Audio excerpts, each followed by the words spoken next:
الله وبركاته نحمده ونصلي على رسوله الكريم أما بعد قال الله تبارك وتعالى في كلامه المجيد والفرقان الحميد قل إن صلاتي ونسكي ومحياي ومماتي لله رب العالمين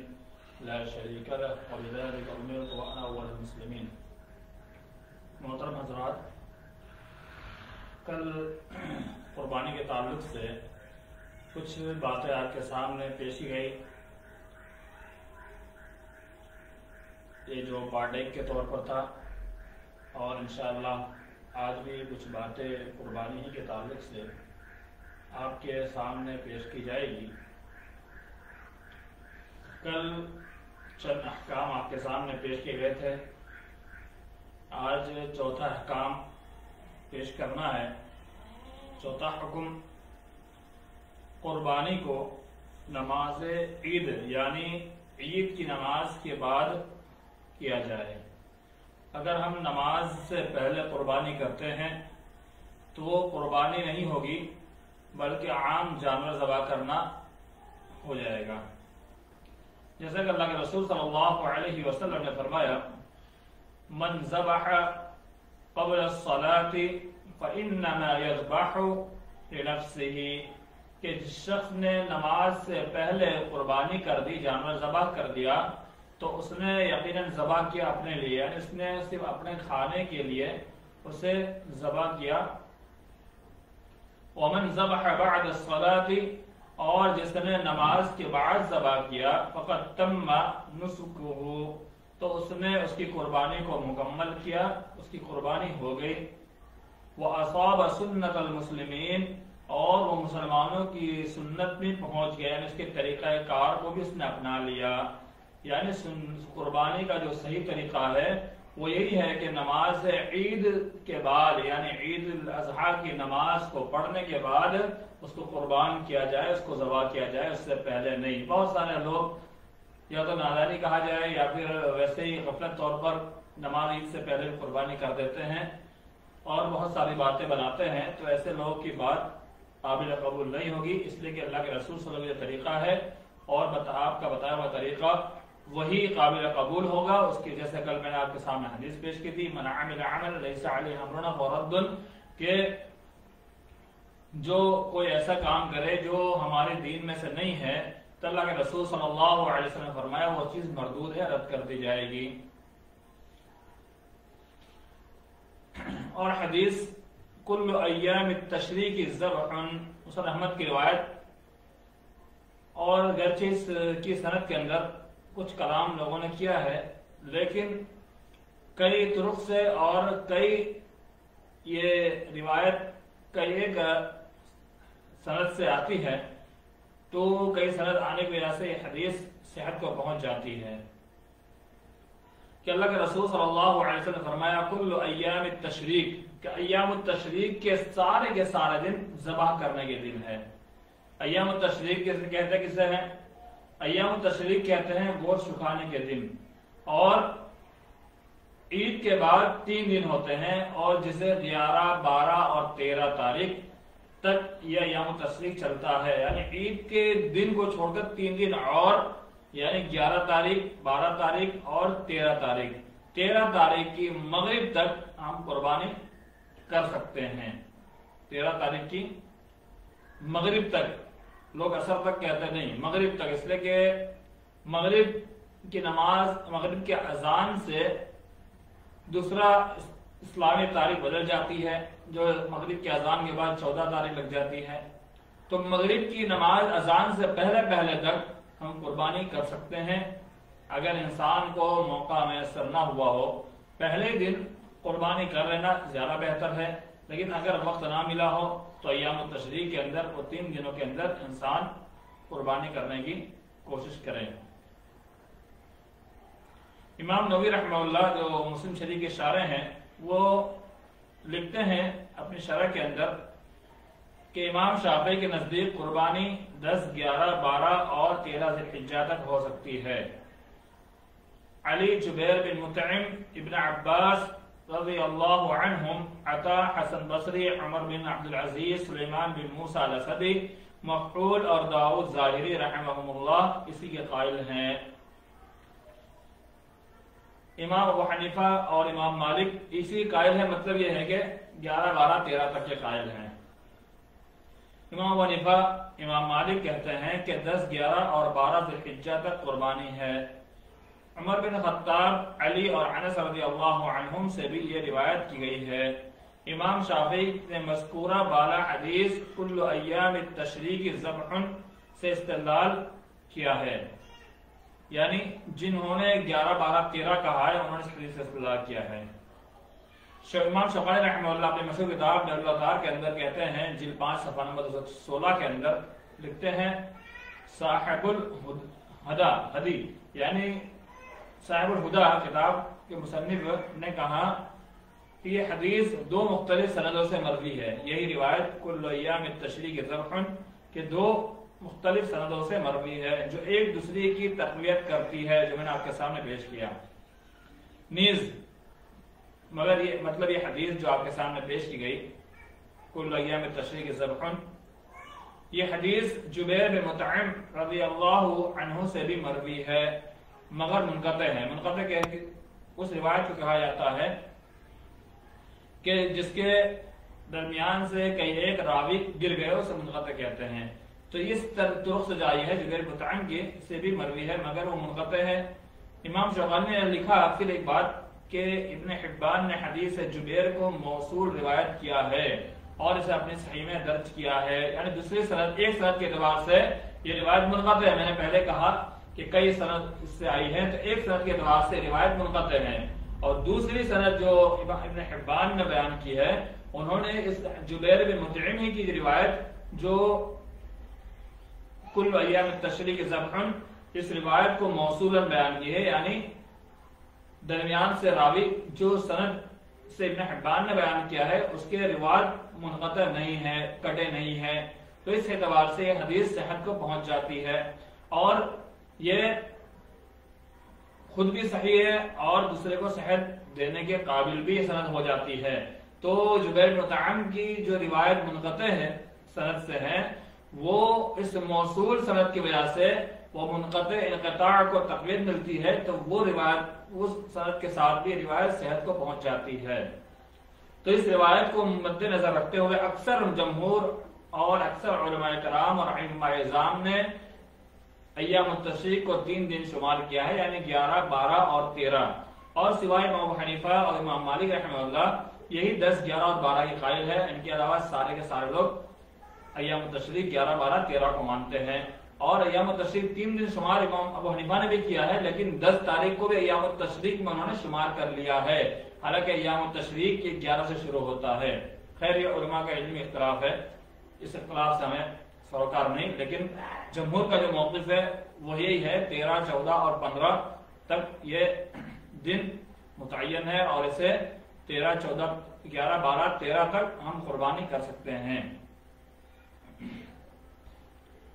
5واں جو حکم ہے، ذبح کرتے وقت جانور کو قبلہ رخ کر لینا، اور یہ دعا پڑھنا مستحب ہے، قبلہ کی طرف جانور کا منہ کر لیا جائے، اور دعا جو پڑھی جائے گی، انی وجہت وجہی للذی فطر السماوات والارض حنیفا وما انا من المشرکین ان صلاتی ونسکی ومحیایا ومماتی للہ رب العالمین لا شریک لہ وبذلک امرت وانا اول المسلمین۔ اس کی سند کے اندر علماء نے کلام کیا ہے، لیکن علامہ البانی رحمہ اللہ نے اس روایت کو حسن درجے تک پہنچایا اور یہ کہا کہ کئی طرق سے یہ روایت صحت کو پہنچ جاتی ہے۔ بہت سارے لوگ اسے منع کرتے ہیں، حالانکہ کوئی پڑھے تو مستحب پڑھ سکتا ہے، لیکن جو پڑھنا ضروری ہے وہ بسم اللہ واللہ اکبر، یہ پڑھنا انتہائی ضروری ہے، کیونکہ اگر نہیں آتا کسی کو تو بسم اللہ ضرور پڑھے، اور اللہ اکبر ساتھ میں بسم اللہ، اللہ اکبر، بسم اللہ واللہ اکبر، کہ میں ذبح کرتا ہوں اللہ کے نام سے، اور اللہ سب سے بڑا ہے، یہ ضرور پڑھے۔ اور اس کے ساتھ ساتھ ایک چیز اور، اللہم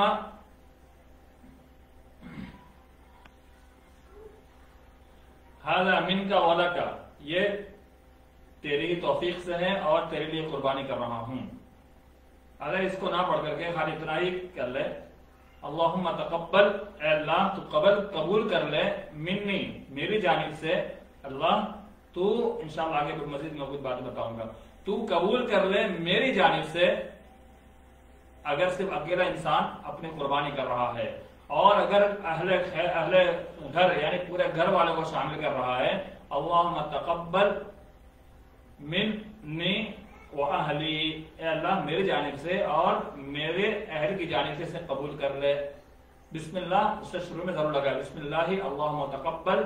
منی ومن اہلی۔ جس کو ضرور ہمیں یہ دعا کو پڑھنا چاہیے۔ اگر یہ دعا مکمل نہ انسان بول پائے تو بسم اللہ واللہ اکبر اتنا تو ضرور بولے کہ میں ذبح کر رہا ہوں اللہ کے نام سے۔ مزید ایک حکم اور بیان کیا گیا، مستحب تو یہی ہے کہ ذبح انسان خود کرے، یعنی جس کی قربانی ہے وہ خود ذبح کرے، یہ بہت ہی مستحب اور بہتر عمل ہے۔ یہ ضروری نہیں، واجب نہیں کہ خود ہی کرے، بلکہ مستحب ہے خود کرے۔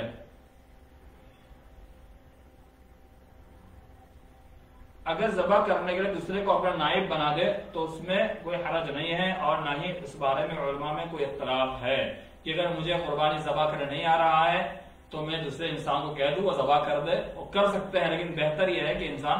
خود کرے، یہ بہتر ہے۔ اگر یہ تو بات سمجھ میں آ گئی آپ کے سامنے کہ جب خود انسان ذبح کر رہا ہے تو دعا کرے گا بسم اللہ اللہم تقبل منی ومن اہلی، لیکن اگر دوسرا کوئی اگر ذبح کر رہا ہے تو وہ کیا پڑھے گا؟ وہ پڑھے گا بسم اللہ اللہم تقبل منہ ومن اہلہ، اس لیے کہ ہو کی ضمیر لوٹ رہی ہے جس کے لیے وہ قربانی کر رہا ہے، ذبح کر رہا ہے۔ بسم اللہ، اے اللہ میں ذبح کر رہا ہوں اس جانور کو، اے اللہ تو قبول کر لے، میں تیرے نام سے ذبح کر رہا ہوں، اے اللہ تو قبول کر لے اس کی جانب سے جس کے لیے میں ذبح کر رہا ہوں، اور ومن اہلہ اور اس کے اہل کی جانب سے تو اسے قبول کر لے۔ تو یہ چیز انسان کو یاد رکھنا چاہیے، بہت اہم ہے، بہت مختصر ہے۔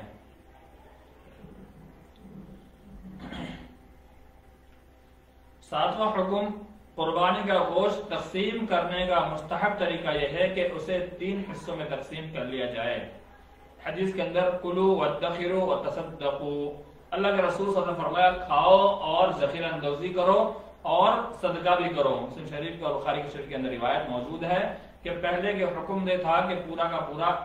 کھا جاؤ یا پھر صدقہ کر دو، جمع نہیں کر سکتے ہیں، بعد میں حکم آیا کہ جمع بھی کر سکتے ہیں۔ تو یہ 3 کیٹیگری بنانی ہے کہ کھانا بھی ہے، جمع بھی کر سکتے ہیں صفا کر کے، یا ماڈرن زمانے کے اعتبار سے بہت سارے فریزر کے اندر رکھ کر کے، یا پھر ہر اعتبار سے، اور تصدقوا اور اسے صدقہ بھی کرنا چاہیے، غریبوں میں تقسیم کیا جائے۔ اس لیے کہ اللہ رب العالمین نے قرآن میں ارشاد فرمایا فَقُلُوا مِنْهَا وَأَطْعِمُوا الْقَانِعَ وَالْمُعْتَرَ، کہ اس کو کھلاؤ قانع کو، یعنی جو قناعت اپنے تھوڑے پر قناعت کرنے والے ہو، غریب محتاج فلاس ایسے لوگ کھلایا جائے۔ 2 مقام پر اس سے مختلف آیت آئی ہے۔ وَأَطْعِمُوا الْبَائِسَ الْفَقِيرَ، اور یہاں بھی کہا گیا کہ فقیروں کو بھی اس سے کھلاؤ، یہ قربانی کے گوشت سے، تو صدقہ بمانے کھلانا غریبوں کو۔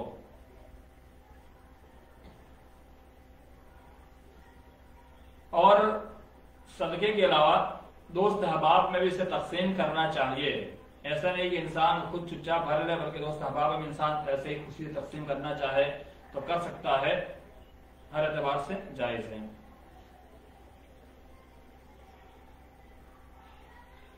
اور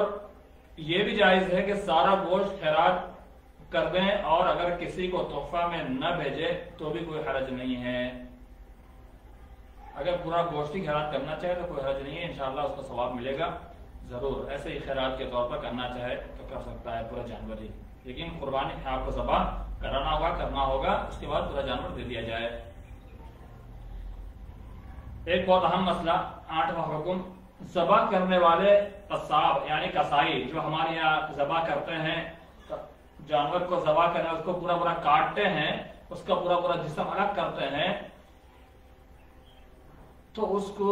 مزدوری کے طور پر ہم گوشت نہیں دے سکتے ہیں۔ یعنی یہ نہیں کہ ہم لوگ یہ اتنا 2 کلو 10 کلو گوشت لے جاؤ، یہ تمہاری مزدوری ہو گئی، نہیں، بلکہ اگر اسے آپ ویسے ہی تحفتاً دینا چاہے تو دے سکتے ہیں، تحفتاً ویسے استعمال کے کھانے کے لیے، اور اس کے اجرت آپ کو اس کے علاوہ پیسہ اس کو دینا ہوگا، یہ نہیں کہ آپ اس کو ایسے ہی کام چلا لیں، نہیں۔ حضرت علی رضی اللہ تعالیٰ عنہ روایت کرتے ہیں، بخاری مسلم کی روایت، کہ امرنی رسول اللہ صلی اللہ علیہ وسلم، کہ مجھے حکم دیا اللہ کے رسول صلی اللہ علیہ وسلم نے، ان اقوم علی بدنہ، میں آپ کے اونٹوں کی قربانی کی نگرانی کروں، وَأَنَّ أَتَصَدَّقَ بِلُحُومِهَا وَجِلَالِهَا، اور مزید فرمایا اور گوشت، چمڑے اور جھولے خیرات کر دوں، یعنی ہر چیز کو خیرات کر دیں۔ وَأَلَّا أُعْطِيَ الْجَزَّارَ مِنْهَا شَيْئًا، اور میں کچھ بھی نہ دوں اس میں سے، جزار کہتے ہیں اس کے کاٹنے والے کسائی کو۔ وقال، اور کہا، نحن نعطیہ من عندنا، اور ہم عطا کر اس کو دیتے تھے ہماری جانب سے، یعنی ایسے ہی توفتاً اس کو دیتے تھے، اس کو اجرت پر یہ گوشت نہیں دیا جاتا تھا۔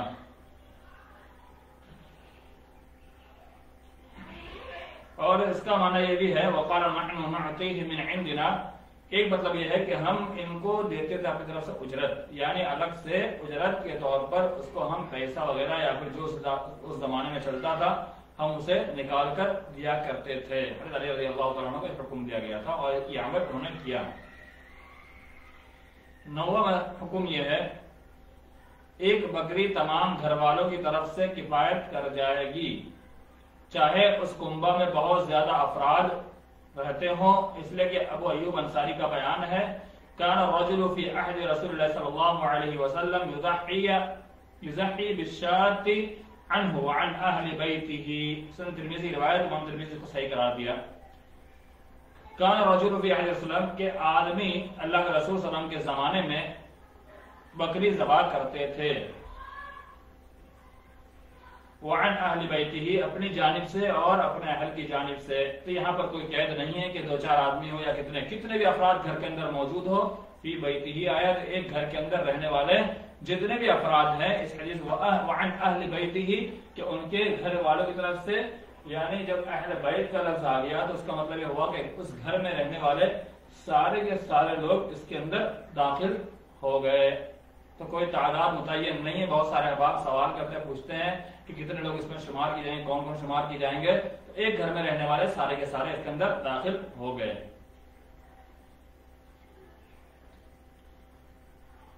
اور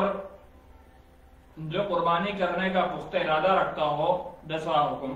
جو قربانی رکھنے کا پختہ ارادہ رکھتا ہو، ذوالحجہ کا چاند دیکھنے کے بعد قربانی کے ذبح ہونے تک بال اور ناخن نہ کٹوائے، اس لیے کہ رسول اللہ صلی اللہ علیہ وسلم کا فرمان ہے، اذا رأيتم هلال ذي الحجة وأراد أحدكم أن يضحي فليمسك عن شعره وأظفاره حتى يضحي، صحیح مسلم، کہ جب تم میں سے کوئی چاند کو دیکھ لے، یعنی تم دیکھ لو ذی الحجہ کے چاند کو اور ارادہ کرے تم میں سے کوئی کہ وہ قربانی کرے، تو چاہیے کہ وہ رک جائے، فلیمسک، وہ چاہیے کہ اس کو رک جائے، عن شعره، ناخن کو، بال کو کاٹ لینے سے، یعنی بال سے یعنی بال کاٹنے سے، اور اظفاری اور ناخن کو کاٹنے سے، حتی یضحی، یہاں تک کہ وہ قربانی کر لے، یعنی معلوم ہوا کہ قربانی کرنے کے بعد ہی ناخن اور بال کو کاٹا جائے۔ نمبر 11، جو شخص قربانی کرنے کی استطاعت نہ رکھتا ہو تو اسے اس بنیاد پر قربانی کا ثواب ملے گا کہ رسول اللہ صلی اللہ علیہ وسلم نے اپنے تمام امت کی طرف سے قربانی کر دی تھی، جیسا کہ حدیث میں ہے کہ رسول اللہ صلی اللہ علیہ وسلم نے ایک مینڈھا ذبح کرتے وقت فرمایا، اللہم ھذا عنی وعمن لم یضحی من امتی، مسند احمد کی روایت اور سنن ابی داؤد میں بھی موجود ہے، اور امام ترمذی اور ترمذی شریف کی بھی روایت ہے کہ اللہ کے رسول صلی اللہ علیہ وسلم نے قربانی کرتا کہا تھا، اے اللہ، یہ میری جانب سے اور ان لوگوں کی جانب سے، میری امت میں سے جو قربانی نہیں کیا، جنہوں نے قربانی نہیں کر سکے، یعنی جن کے پاس قربانی کی طاقت نہیں ہے، ان سارے لوگوں کی طرف سے یہ قربانی ہو جائے گی۔ جو بنیادی حکم تھے جسے صاحب کتاب نے بیان کر دیے، یہ سارے احکام قربانی کے اندر ملحوظ رکھنا یہ ضروری ہے، اور یہ سارے احکام کو ہم اپناتے ہوئے قربانی کے جانور کے ساتھ معاملہ کریں۔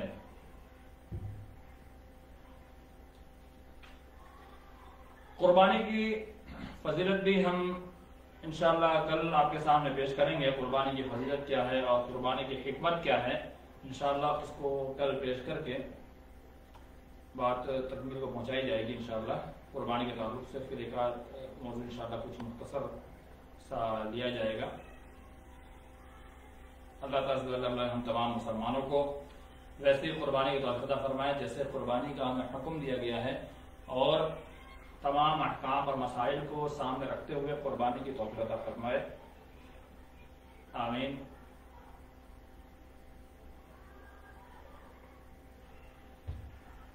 ابو ظفر محمدی کوئی جناب ہے، اللہ تعالیٰ جزاک خیر عطا فرمائے. انہوں نے جزاک اللہ خیر کہا. اللہ تعالیٰ آپ کو جزاک خیر عطا فرمائے وإياكم. اللہ آپ کو جزاک خیر دے. اور جتنے لوگ فیس بک پہ جڑے ہیں اللہ تعالیٰ کو جزاک خیر عطا فرمائے. انسٹاگرام پہ بھی بہت سارے احباب آئے ہوئے ہیں. اللہ تمام کو جزاک خیر عطا فرمائے اور آپ کے بیٹھنے کو اور آپ کے وقت دینے کو قبول فرمائے. السلام علیکم ورحمۃ اللہ وبرکاتہ.